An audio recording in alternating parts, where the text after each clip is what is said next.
Auto ಪ್ರಯಾಣ ದರ ಹೆಚ್ಚಳಕ್ಕೆ ಚಾಲಕರ ಪಟ್ಟು.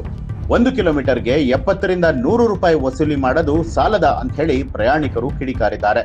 ಬಸ್ ಪ್ರಯಾಣ ದರ ಹೆಚ್ಚಳದ ನಂತರ ಆಟೋ ಪ್ರಯಾಣ ದರ ಹೆಚ್ಚಳಕ್ಕೆ ಆಟೋ ಚಾಲಕರಿಂದ ಒತ್ತಡ ಹೆಚ್ಚಾಗ್ತಾ ಇದ್ದು, ಈ ಕುರಿತಂತೆ ಸರ್ಕಾರ ಶೀಘ್ರದಲ್ಲಿ ನಿರ್ಧಾರವನ್ನ ಕೈಗೊಳ್ಳಬೇಕು ಅಂತ ಹೇಳಿ ಆಟೋ ಚಾಲಕರ ಸಂಘ ಆಗ್ರಹಿಸಿದೆ. ಪೆಟ್ರೋಲಿಯಂ ಉತ್ಪನ್ನಗಳು ಸೇರಿದಂತೆ ಎಲ್ಲಾ ವಸ್ತುಗಳ ಬೆಲೆ ಏರಿಕೆಯಾಗಿದ್ದು, ಆಟೋ ಪ್ರಯಾಣ ದರ ಹೆಚ್ಚಳ ಮಾಡುವಂತೆ 2023ರಿಂದ ಆಟೋ ಚಾಲಕರ ಸಂಘಗಳು ಸರ್ಕಾರಕ್ಕೆ ಮನವಿಯನ್ನ ಸಲ್ಲಿಸ್ತಾ ಇದೆ. ಬೆಂಗಳೂರು ನಗರ ಜಿಲ್ಲಾಧಿಕಾರಿಗಳ ನೇತೃತ್ವದಲ್ಲಿ ಈಗಾಗಲೇ 2-3 ಬಾರಿ ಸಭೆಯನ್ನ ಕೂಡ ನಡೆಸಲಾಗಿದೆ. ಅಲ್ಲದೆ ಕಳೆದ ಮಾರ್ಚ್ನಲ್ಲೇ ದರ ಹೆಚ್ಚಳದ ಆದೇಶ ಮಾಡಲಾಗುತ್ತೆ ಅಂತ ಹೇಳಲಾಗಿತ್ತು. ಆದ್ರೆ ಏಪ್ರಿಲ್ ತಿಂಗಳು ಮುಕ್ತಾಯ ಆಗ್ತಾ ಇದ್ರು ಕೂಡ ಇನ್ನೂ ದರ ಹೆಚ್ಚಳ ಮಾಡದ ಹಿನ್ನೆಲೆಯಲ್ಲಿ ಆಕ್ರೋಶ ವ್ಯಕ್ತಪಡಿಸ್ತಾ ಇರುವಂತಹ ಆಟೋ ಚಾಲಕರು ಶೀಘ್ರದಲ್ಲಿ ಆಟೋ ಪ್ರಯಾಣ ದರ ಹೆಚ್ಚಳ ಮಾಡಿ ಆದೇಶವನ್ನ ಹೊರಡಿಸಬೇಕು ಅಂತ ಹೇಳಿ ಒತ್ತಾಯ ಮಾಡ್ತಿದ್ದಾರೆ. ಈ ಕುರಿತು ಪ್ರತಿಕ್ರಿಯೆ ಕೊಟ್ಟಿರುವಂತಹ ಆಟೋ ಚಾಲಕರ ಸಂಘದ ರುದ್ರಮೂರ್ತಿ ಅವರು, ನಿಯಮದಂತೆ ಪ್ರತಿ 3 ವರ್ಷಕ್ಕೊಮ್ಮೆ ಆಟೋ ಪ್ರಯಾಣ ದರದಲ್ಲಿ ಏರಿಕೆಯಾಗಬೇಕು.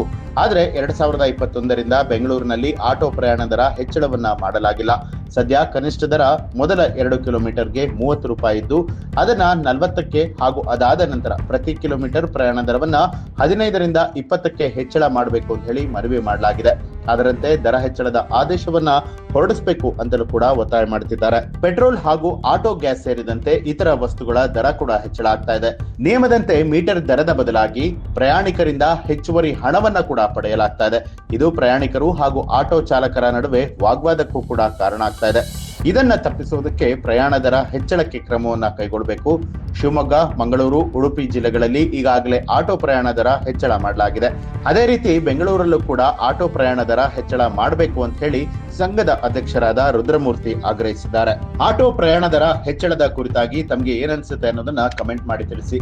ಹಾಗೆ ಯಾರೆಲ್ಲ ಇನ್ನೂ ಕೂಡ ನಮ್ಮ ಚಾನೆಲ್ ನ ಸಬ್ಸ್ಕ್ರೈಬ್ ಮಾಡಿಲ್ಲ, ತಪ್ಪದೆ ಸಬ್ಸ್ಕ್ರೈಬ್ ಮಾಡಿ, ಬೆಲ್ ಐಕಾನ್ ಒತ್ತಿ.